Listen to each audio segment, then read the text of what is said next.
The disabled veteran stands at his sister's doorway, medical records clutched in scarred hands.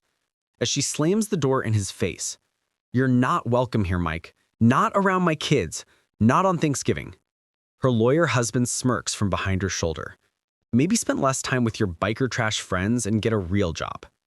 Their children watch through the window as their uncle turns away, leather vest bearing patches she's too ashamed to understand. But Mike's brothers are already making calls. The ones who know what he sacrificed. The ones who remember the unsigned checks, the anonymous donations, the quiet bankruptcy. By dawn, 300 motorcycles will line her pristine suburban street. And the medical school debt she thought disappeared 7 years ago? They're about to show her exactly who paid it. Every single dollar. Before we dive into this story, let us know where you're watching from. Mike pulls his Harley into the circular driveway, November cold biting through his leather. The house glows with warm light, crystal chandelier visible through floor-to-ceiling windows. His niece's face appears in the glass, brightens, then disappears as someone yanks her back. He carries the pie his girlfriend made, pumpkin, from scratch. His hands shake slightly. Shrapnel wounds from Fallujah, never fully healed. The engine ticks as it cools behind him. The door opens before he knocks. "You're 2 hours early." His sister, Dr. Rebecca Chen, stands in a designer dress, wineglass in hand. Behind her, the mahogany table stretches long enough for 12. "And you can't park that thing here. The neighbors—" "Happy Thanksgiving, Becca." He holds out the pie. She doesn't take it. Her eyes scan his vest, the patches, the club colors, the memorial squares for fallen brothers. Her lip curls. "I need to talk to you. Outside." On the porch, she crosses her arms. "Todd and I have been discussing this. You're not a good influence on Amma and Josh. The motorcycle gang, club. It's a veterans club. The lifestyle, the people you associate with. Amma asked if you were in a gang. She's 7, Mike." His jaw tightens. "I served with half those men. And now you're unemployed, riding around on that death trap, hanging out in bars?" She glances at the neighbors' houses. Mrs. Patterson rakes leaves, pretending not to watch. "My colleagues ask about my family. What am I supposed to say? That my brother wastes his disability check playing Sons of Anarchy?" The pie weighs heavy in his hands. "Becca, you're not coming to dinner. I'm sorry, but that's final. The kids don't need to see—" She waves at his vest, his worn boots, the motorcycle gleaming in the driveway. "This, not on Thanksgiving." Todd appears in the doorway, phone pressed to his ear. "Everything okay, honey?" His eyes slide over Mike with barely concealed contempt. Mike sets the pie on the porch railing. From his vest pocket, he pulls out a folded photograph. Him and Becca at her medical school graduation. His dress blues crisp and her eyes bright with tears. The date stamp reads 7 years ago, 2 months before his 3rd deployment. "Keep the pie," he said quietly. "I'll see you tomorrow." He pulls out his phone as he walks away, dials a number he hasn't called in 6 months. "Brother, I need the brotherhood. All of them." It's time she knew the truth. The call reaches Marcus first, club president, former Marine, owns 3 auto shops across the city. He's elbow deep in a transmission when his phone vibrates. "Mike? Brother, you good?" Mike's voice cracks slightly.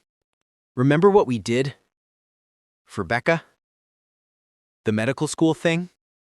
Silence stretches. Then, "She still doesn't know?" "She just banned me from Thanksgiving dinner. Called us trash in front of her neighbors." Marcus wipes grease from his hands. His own sister works 2 jobs to support her kids. He remembered the night Mike came to the clubhouse, barely holding it together, holding that bill for $180,000. "Give me 2 hours. I'm making calls." The second call goes to Ray, the club's sergeant-at-arms. Ray's standing in his kitchen basting a turkey for his own family dinner. "What do we need?" "The receipts, all of them. Mike's bank statements, our donation records, everything from the medical school payment plan. We swore we'd never tell him we knew. She needs to see them. Tomorrow. Thanksgiving dinner." Ray turns off the oven. "I'll get the documents." "How many bikes?" "Every single one." By 4 a.m., the warehouse parking lot fills with the rumble of engines coming to life. First 10 bikes arrive, then 20. Veterans from 3 counties, men Mike served with, brothers he saved in Fallujah, fathers whose kids Mike tutored for free. The sound builds, a chorus of Harleys, Triumphs, Indians. Chrome catches the streetlights. Leather vests bear names like Reaper, Ironside, Smoke, but also patches that read Iraq Veteran, Purple Heart, EOD. Ray pulls up in his truck, passenger seat stacked with manila folders. Everybody listen up. Marcus's voice cuts through idling engines. Mike's sister thinks we're trash. Deadbeat bikers who waste our lives. She doesn't know Mike sold his car to make her first payment, worked double shifts at the warehouse while his shrapnel wounds reopened, filed bankruptcy so she could become a doctor. A younger prospect named Danny raises his hand. My sister's a teacher. Works 3 jobs. I get it. Marcus nods. Mike never wanted credit. We made his promise. But she's got to know. You don't get to shame the man who sacrificed everything while you climbed your ladder on his back. Big Tommy, a wall of muscle covered in tattoos, guns his throttle. So, what's the play, Prez? We ride at dawn. We park on her street. Every bike. And we hand her the truth in a folder tied with a ribbon. Marcus holds up the documents. No violence, no threats.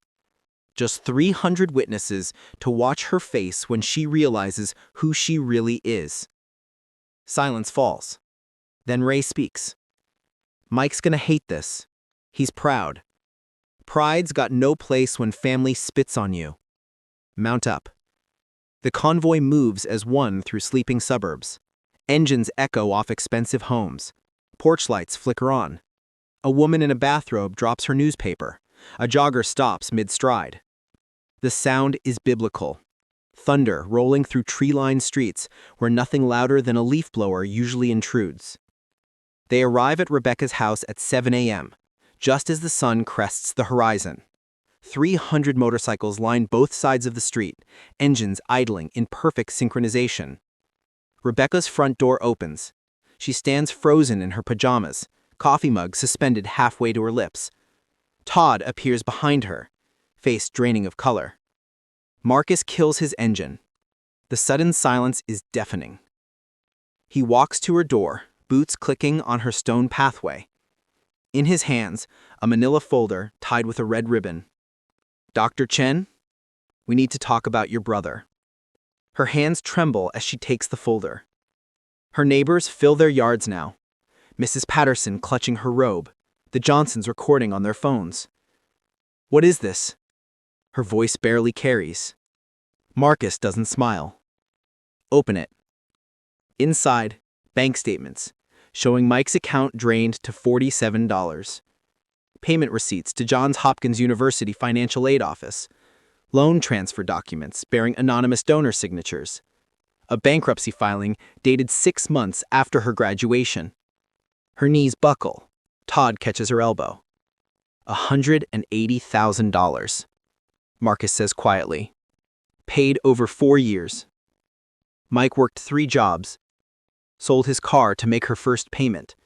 Worked double shifts at the warehouse while his shrapnel wounds reopened.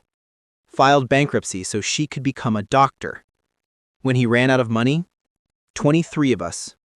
He gestures to the bikers. We pitched in. 500 here, 1,000 there. We're the trash you're embarrassed by. Rebecca's coffee mug slips from her fingers, shatters on the stone pathway. The university said, she whispers. They said it was a diversity scholarship. Merit-based. You earned your degree. Ray steps forward. Mike earned you the chance. While you studied, he bled on warehouse floors from his war wounds reopening. While you did residency, he filed bankruptcy. While you bought this house, he looks up at the 3-car garage, the columns.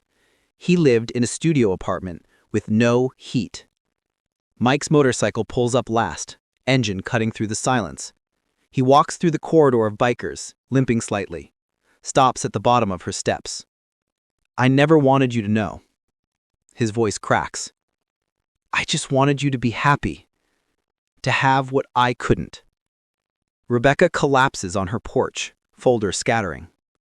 Mike. God, Mike. I'm so sorry.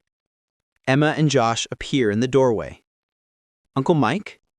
Are these your friends? He turns to his niece, manages a broken smile. Yeah, sweetheart. These are my brothers. Marcus places a hand on Mike's shoulder. We take care of our own.